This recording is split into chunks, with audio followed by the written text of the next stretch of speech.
Hello, and my name is Jo, and welcome to Finding Your Purpose. And I'm here with Jenardan, who's an NHS doctor and wellbeing coach, and we're going to be talking about his purpose. So I think the main question to ask you is, how did you find your purpose?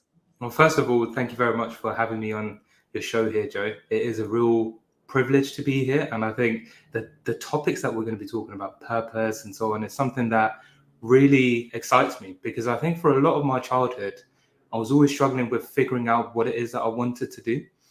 But I think I was just very fortunate in the sense that there was a moment when I saw a doctor during the time of the Civil War in Sri Lanka, just pleading for medical help abroad.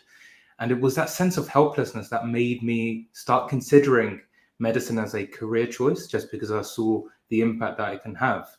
And I think I just went on that path really to try and get as many different work experiences, putting myself in different situations.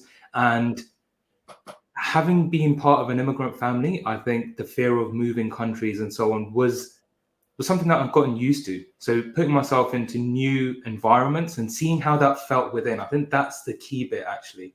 With the different experiences I had, I'd always reflect, even as a kid, and I don't know why or how that started, but that reflection process to see, does this feel in alignment with myself, with my truth, does it really excite me? I think that's just been that one tool that I've carried throughout my life. With every single opportunity where I've felt excited, I've just been asking myself, am I in my truth here? And that's how I think, we've even had this opportunity to connect here when you put up that post asking for those and, to approach. I was just like, this feels exciting. I'm just going to say yes. I don't know what it entails. But saying yes, turning up. This is what a mentor of mine said to me. So would you say then that has been a process? Because, it's about self-awareness and self-discovery, but would you say that that's been a process of yours that you've really worked with to get to the point where you are now, following your purpose? Yeah. So I think it is a process. I think it's a tool that becomes stronger as you go along. And once again, I think I've just been very privileged and fortunate in the sense that my dad was someone who'd go for opportunities without too much self-doubt and questioning himself. But I think as a larger question of, is this a good process, the right process for people who want to find their purpose? I think that varies because I've worked with aspiring medical students. So at the end of A levels, they've come to some like medical schools, summer boot camps. And I can tell with some students, their heart was in it. Some students, they were there because their parents had forced them into it or encouraged them, or students because they were doing well in those subjects. And there's no harm in it. Like, I think medicine and becoming a doctor does have certain sort of merits to it and people are pushed in that direction. But working with those students, some of the things that I could do that was best for them was actually guide them away from that direction and to reconnect to themselves. I've also worked with especially women who have gone through, I know we give it the empty nest syndrome, but the way I see it is that, with like my mum and other women that I work with, so much of their lives is dedicated towards raising children, which I have huge respect for and a lot of gratitude and a lot of admiration for.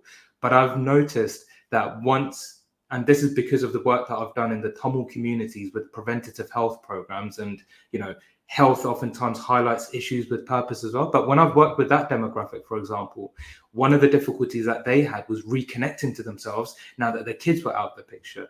So the common thread amongst myself here, the students I've worked with, the mothers that I've worked with, is this process of reconnecting to ourselves. Yeah, big time. It's so key. And there's something you said that is quite relevant, I feel, is having your heart in it. That connects with purpose, right? Yeah, I think having your heart in it, but so many of us have also gone through experiences where listening to your heart, doing what you'd want to do, and the empowerment that comes from that. Not everyone has had the opportunity to feel that empowered, and I'm very well aware of that.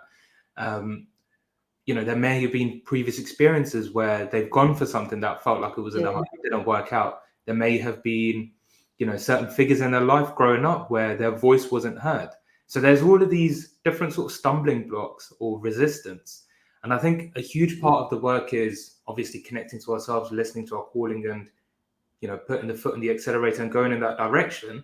But the other side of it is also learning how to take the brakes off. And the brakes could be our own inner dialogue, the limiting beliefs, the fear of judgment, the fear of the unknown, and all of these different things. So I think it's a double-pronged approach, really. I think we need to be reflecting, but also aware of moving through the resistances that might be holding us back from living our purpose. Yeah. And do you feel then this is the connection with you then tagging on wellbeing coach? Because you're very self-aware. And is this is kind of normal mainstream with doctors that, you're having this approach? Hopefully it will be more so, but do you really feel right now that this is the case? So I think my journey into well-being began whilst I was at medical school. And during that time, before I started med school, I was just under this impression that everyone's going to be bright-eyed, enthusiastic, excited to become a doctor. And, being a doctor is, I think to a certain extent, a lot of the positives are highlighted in media, the news, apart from the strikes at the moment. But I think one of the aspects that aren't always spoken about very transparently is actually the difficulties that you go through as a doctor, the burnout, the amount of giving that's expected from an individual. And I think especially if you're fresh from uni, I was fortunate enough that I did a postgraduate degree. I'd already had quite a bit of life experience in different areas before I became a doctor. So I think that's definitely helped on my own journey of being more self-aware. But, I empathize with my wife, for example, who's gone straight into uni and her first job was as a doctor. So, everyone has different tools along this path. I think the way the media and everyone else portrays doctors to be is already demanding and stressful. And that was what made me curious about well-being, because I saw a lot of students in medical school and then also peers as doctors struggling with their own mental well-being. They were there for everyone else, but struggled to be there for themselves. And so but then at the same time, there were also doctors who thrived with the nature of the work. It wasn't getting through to everyone. So that made me question what was the real difference between, both sets of people here. And I think for the doctors who were thriving in these environments, there was a real connection to their purpose, and they found a lot of meaning in the work that they did. And I think that's also been very key for me. For me, from the very beginning, I knew that I wanted to become a doctor because I wanted to help people achieve freedom through better health. Like that's been my overarching theme that's guided me on my journey of becoming a doctor, looking into energetic healing. But I think sometimes with, the medical students and the doctors who may have had sort of cultural influences, parental influences, or when their heart's not been 100% in it, I think they struggled quite a lot, which made me realize that I think, yes, we can talk about well-being from self-care routines and perspectives, which is what the medical school was doing.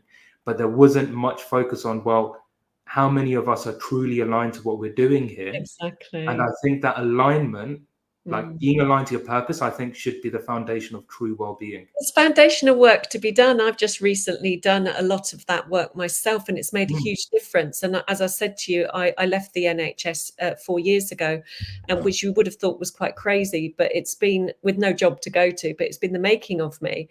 And I've just literally have found myself.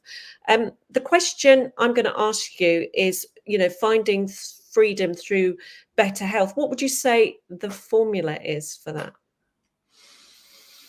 Just roughly, I think formulas can sometimes be difficult because a lot of the, so working in hospitals, you're always dealing with poor health, right? And there's so many different factors involved with it.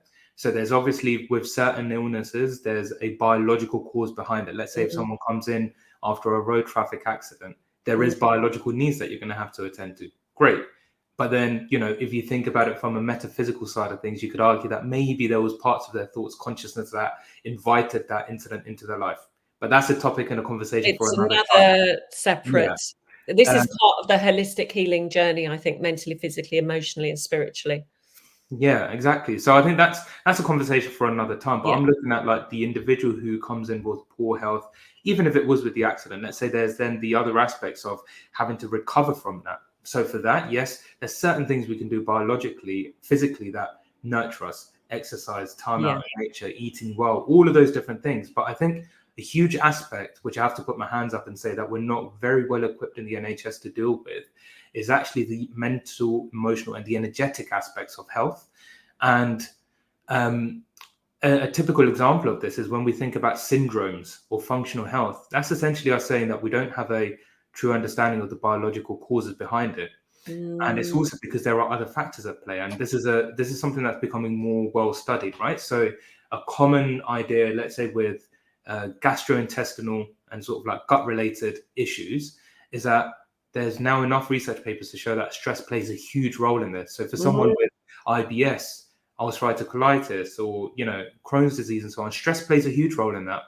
Just like at the same time though, certain health behaviors like smoking, alcohol, all of these things that are within our own control. And I think a huge part of the focus for myself here has been medical school. I'm so grateful has given me the biological understanding and the interventions I can provide from that avenue. But I've done work with Duke Say and learnt the experiential healing We method. do, yeah.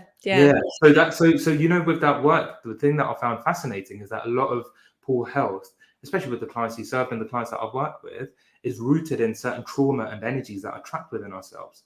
Now, there might not be enough research evidence to implement this widespread within the NHS at the moment, but I think this is something that we can work towards, because I'm seeing more and more energetic healers. I'm seeing more and more of these testimonials behind the impact that they've had. And I'm so grateful that we're living in a time where, as an individual, we have conventional healthcare as an outlet, but we also have coaches and healers. We do. We've got so many choices now than we did during the times that my parents would have been unwell, It's kind of really finding meaning through healing trauma. That's something I'm going to be kind of creating and developing sort of insight on. My other question is, it's top tip time. What top tip could you give to someone who's really exploring finding their purpose?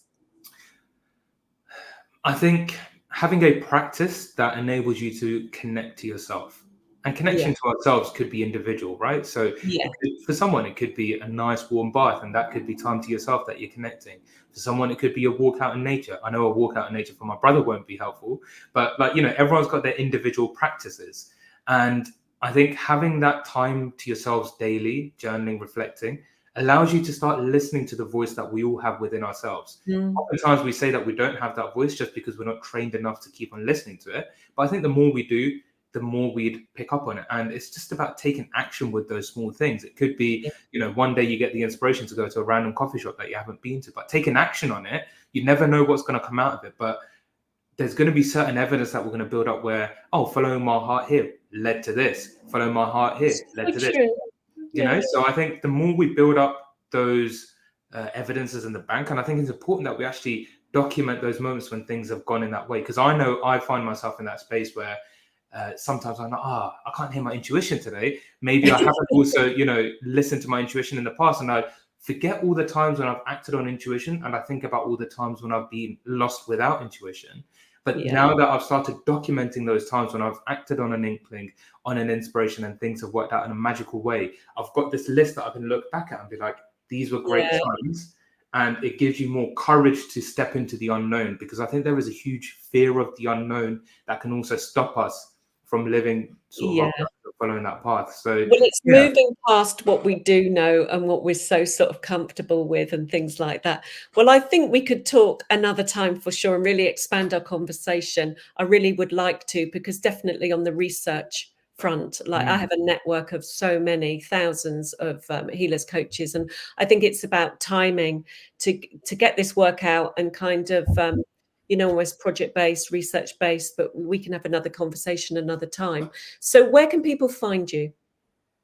Yeah, I mean, I'd love to connect again as well. It's been really great. And, thank you again for this opportunity and just to talk about all of these things. In terms of connecting with myself, so I'm in the process. So, because I've been working predominantly, I haven't really pushed the coaching side of things or pushed my own personal brand as much. But I'm going to be taking a bit of time out of work now. So I've been focusing on building these platforms up. But for the time being, I have been working with people on a one-to-one or referral basis. And you can find me quite easily on social media. So the way my name is spelled, I don't think there's a lot of people spelled with, similar names. Just on Facebook is what I predominantly use at the moment. Instagram, not so much. Threads, I've really started enjoying that. That's good. It's like a Twitter version of, I guess, it's Twitter, but a friendlier version is the word. It's definitely a friendlier version. Friendlier version. So Threads has been quite fun. Yeah, what Yeah, I'll do, when I upload the make video, obviously I'll tag you in and you can obviously share it and then people can find you that way. And I really look forward to having another conversation with you. It really has been really insightful and I'm really grateful. And so I just want to say bye for now. Bye Take for now. care. Thank you. Bye.